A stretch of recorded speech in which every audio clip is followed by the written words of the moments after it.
Hello, friends. This is Dave Hurwitz, executive editor at ClassicsToday.com, here with a nice, light, entertaining selection of music that you probably haven't heard before. And what's really cool about it is that it's by a major composer. I'm talking about Verdi, and I'm not talking about singing. That makes it doubly unusual. I'm talking about Verdi's ballet music. And there's really quite a bit of it, a good solid 2 hours worth that most people pay no attention to and that we never listen to. The only Verdi ballet that we actually know usually is the dance music in Aida, because it's in Aida and because Verdi integrated it into the fabric of the opera. So you can't cut it out. You have to do the ballet, although it's quite brief. The reason Verdi wrote ballets in the first place, because he wasn't by nature a ballet composer, really.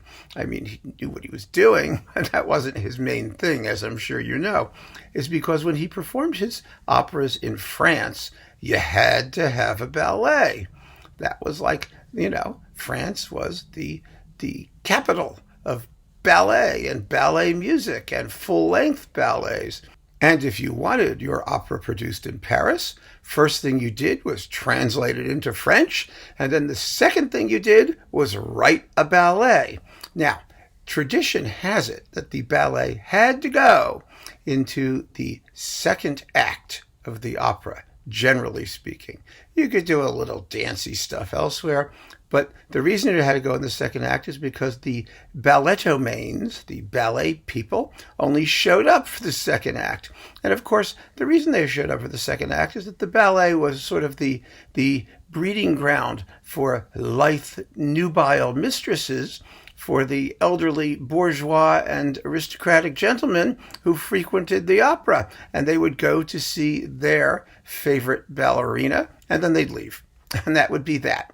And so your ballet had to go at the point where the ballet people showed up. And, it was a much more casual affair in those days, operas, that is.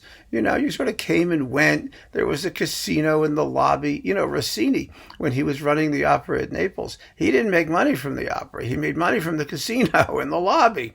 There were snacks. There was stuff. It was more like a sporting event. You had a guy with, beers and peanuts going, "Get your red hots," walking down the aisles. And, things were a little bit more rambunctious than they are today. And of course, you had your claque, which was hired to applaud certain singers and boo their rivals, and you had to pay them off to do that. They had the seats, in the back up at the top, and they had a special reserved section for paid applause. I mean, it was really quite the social and cultural phenomenon. Not quite the formal affair that it is today. But in any case, when you did your ballets in Paris, you wrote a ballet. And, we're the most famous ballet incident in Paris, probably in opera, was the Jockey Club riot that ruined the Paris premiere of Wagner's Tannhäuser, because he put the ballet at the beginning, because there was no place else to put a ballet.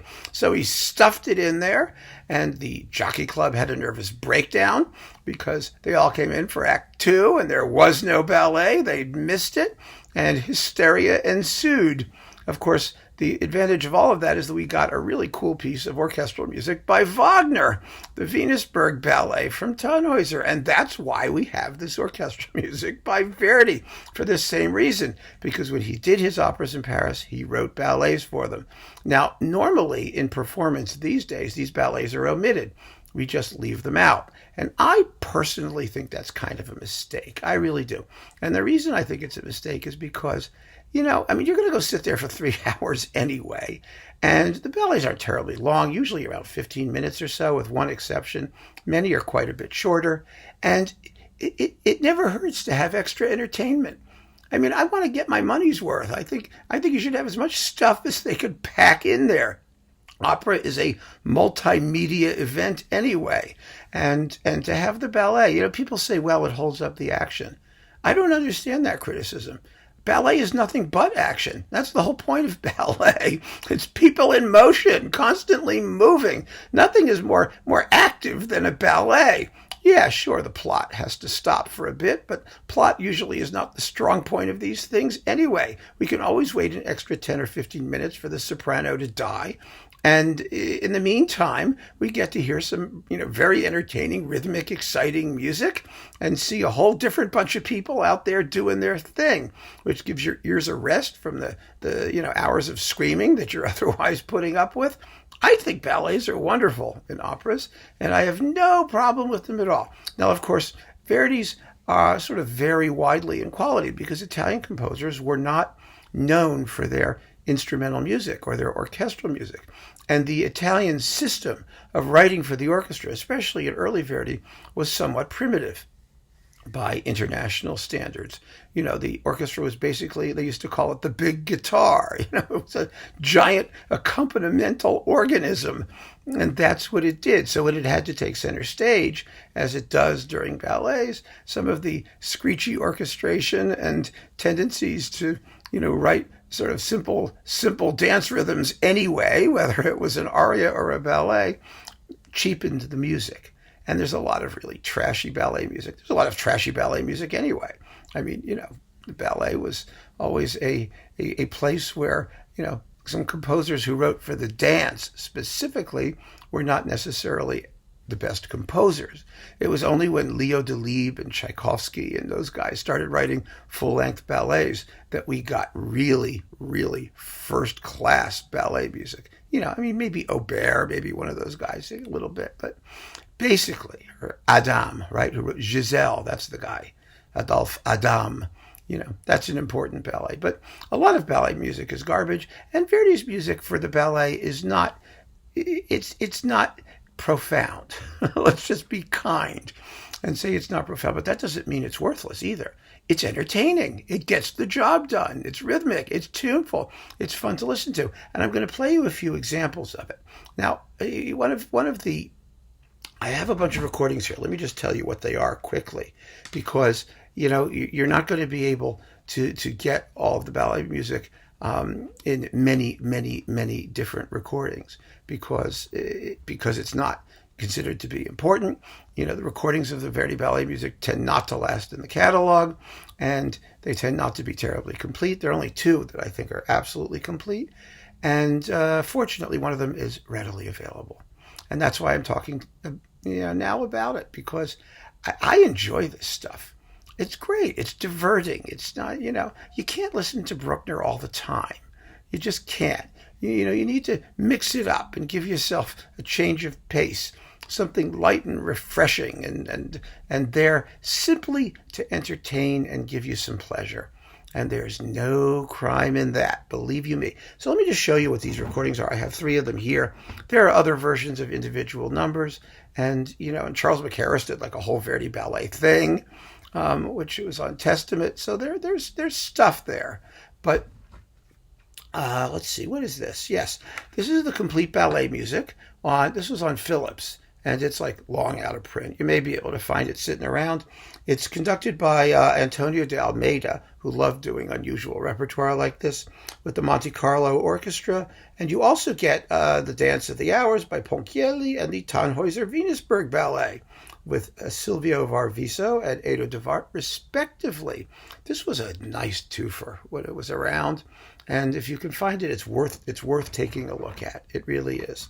Another one that's worth considering is Levine with the Met Orchestra on Sony. Boy, here's a disc no one ever paid any attention to. Do you remember ever seeing it anywhere, ever? I think it may still be around, or it's not too hard to get. I see it on Amazon. This doesn't contain all the ballet music, but you do get the Sicilian Vespers, Macbeth, Don Carlos, Otello, and Aida. So that's not too bad. However, the one to get, the easy one to get, because it's really readily available and it's quite splendid, it's excellently done, is this one on Naxos. It's Naxos to the rescue. You gotta love Naxos, because this is the kind of stuff they do. Unusual repertoire, they do the recordings, they stay in print, and you can get them. The problem is knowing that it exists in the first place, which is why I'm talking to you about it now. That's the whole point of this exercise. This is José Serebrier and the Bournemouth Symphony, doing all of the ballets from Verdi's operas. And let's talk about what they are. Let's talk about what operas they come from. We just mentioned a few of them for in connection with Levine there. First of all, there's a ballet in Otello. It's only 5 and a bit minutes long. He added it for the French production. It's really nice music. It's fun music. It's a Moorish ballet. It's kind of exotic and entertaining, and it's short. What's not to love? Then you get Macbeth. Macbeth is about 10 minutes of ballet music. Now, Macbeth is early Verdi, and it was one of his first productions in Paris. And it's the ballet of the witches primarily, and they're witches. So Verdi can write music that's basically as grotesque and as trashy as possible, and it's fine. It's absolutely perfect for its subject, and I just think it's fun to listen to, even if it is a little trashy. It's really fun. I mean, it's crude. It's obviously crude, but they're witches, so what the hell, go with it. Next, you get Jérusalem. Now, I'll bet you didn't know that Verdi wrote an opera called Jérusalem. That is I Lombardi alla prima crociata, whatever the heck it was called, the Lombards at the First Crusade. They were going to Jerusalem, hence the French title and the ballet. Now, this is a serious ballet. This is a 21-minute long, really serious French-style ballet, and it's totally unknown and definitely worth hearing. It's really quite fun. And then you get La Pellegrina. That's the ballet that's danced in Don Carlos. And that's really part of the plot. It's integrated into the plot quite well. That's, again, 16 minutes long, and it's serious Verdi. I mean, Don Carlos is as serious as Verdi gets, right? And the ballet music is for the original French production is just marvelous. There's no reason to cut it out.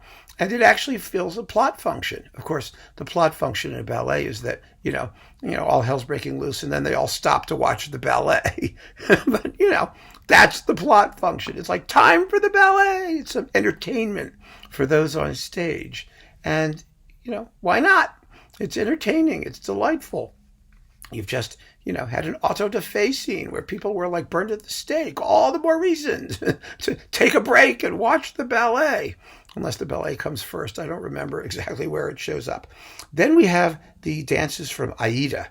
Now, Aida, of course, being a French grand opera, would have to have a ballet, but the formal ballet, which is the one in the middle of the triumphal scene, in the second act, it's actually very short. It's only about 5 minutes long. But there are other dances in Aida as well. There are a couple more, which, just integrate the whole thing. It's a Gesamtkunst work, Aida is. And I think the ballet music from Aida is fabulous. I really do. It's one of the great examples of that sort of faux, Orientalism, exoticism in music. And Verdi does it so well. My goodness, he does it well. I'm going to play you a little sample here of the dance of the Priestesses. It's called, the dance of the cute little priestesses or something. It's such beautiful music, and harmonically, it's so cool. It's a tune that you'll never be able to hum because you'll never get the accidentals that make it sound Asian right. It's really neat music, beautifully orchestrated, light and delicious. And I mean, you just want to go out and like date one of the ballerinas when you hear this. It's what made the ballet so appealing to all of these disgusting old men who used to hang out at the opera in Paris. Of course, in Aida, it's everywhere, because you always do the ballet. You have to. Here is a bit of the dance of the Priestesses. Listen to this.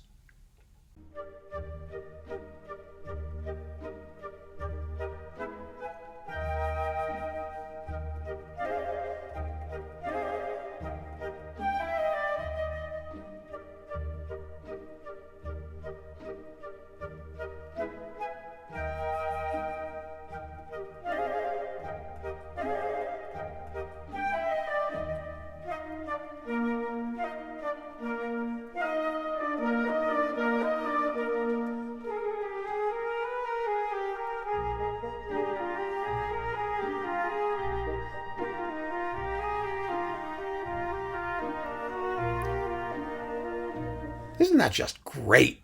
I mean, come on. How can you not love it? I mean, you just gotta love it. It's fabulous.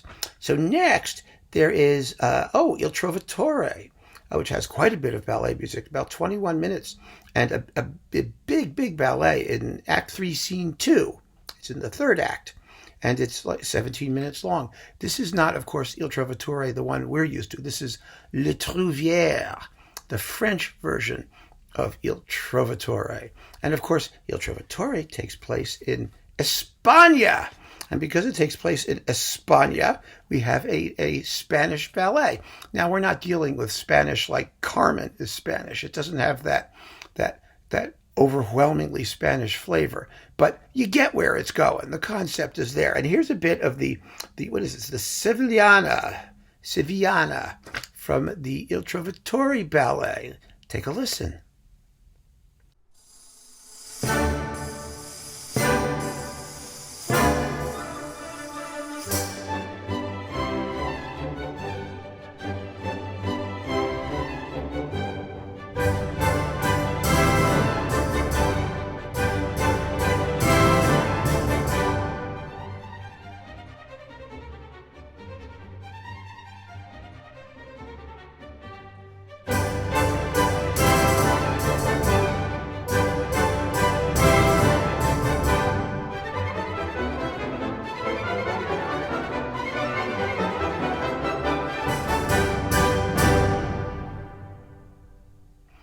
And last but not least, is Les Vespres Siciliennes, the Sicilian Vespers. Now, the Sicilian Vespers has more than the theme from Dragnet, which is like the beginning of the third act, dum ba dum bum ba. Anyway, it does Dragnet, but there is an enormous ballet in the Sicilian Vespers. Really, it's Verdi's longest, most developed, and in terms of musical quality, often considered its best. It should be performed separately. It's a major work. It's 30 minutes long, a full 30 minutes long, and it has a title, and the title is, you guessed it, The Four Seasons. Believe it or not, it's a Four Seasons ballet, like Glazonov's Four Seasons, or Vivaldi's The Four Seasons, or Haydn's The Seasons. It's got lots of seasons, and it's great. It's absolutely terrific. Wonderful, wonderful, wonderful music. I'm going to play you a little bit at the beginning of Autumn, which is delightful. The music is absolutely fantastic, and you really should know Verdi's Four Seasons ballet. I mean, it's half an hour long. It's a major work. You could do it separately instead of a boring old symphony in a regular concert, and it would bring the house down. People would love it. It has contrast. It has great tunes. It's wonderfully scored. It's a very sophisticated piece of writing. And of course, as always the case with these composers who you think you know, what makes them geniuses is that you never really know them. They can always do something new and surprising. And Verdi did it with the Four Seasons Ballet. Here is the opening of Autumn.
So I really think that if you're looking for some nice orchestral music that isn't going to like make you crazy, that doesn't require, sort of a penitential approach that you can simply lay back and enjoy, but it's by a major composer. It's recognizably by that composer. You can tell it's Verdi. It's in his own style, but it's splendid, absolutely splendid. And like I said, there's 2 full hours of this stuff. I mean, if you take all the Verdi overtures and other things and put all that stuff together too, you've really got, 3.5 hours of serious orchestral music that he wrote. So even if you're not an opera fan, and I'm not talking about discs of like opera without words, we're going to do a talk on those. Don't worry, it's coming, because I love that stuff. I think it's so much fun. So we're definitely going to talk about that stuff. But that's a whole separate matter, an entirely separate matter. These are the actual orchestral pieces written by the composer, and that, I think, is a different category entirely from arrangements and other things. Anyway, so you really ought to get Verdi's complete ballet music with José Serebrier and the Bournemouth Symphony Orchestra on Naxos if you want to get a terrific collection of off-the-beaten-path Verdi. What could be bad? Keep on listening, folks. Thank you for joining me. Take care.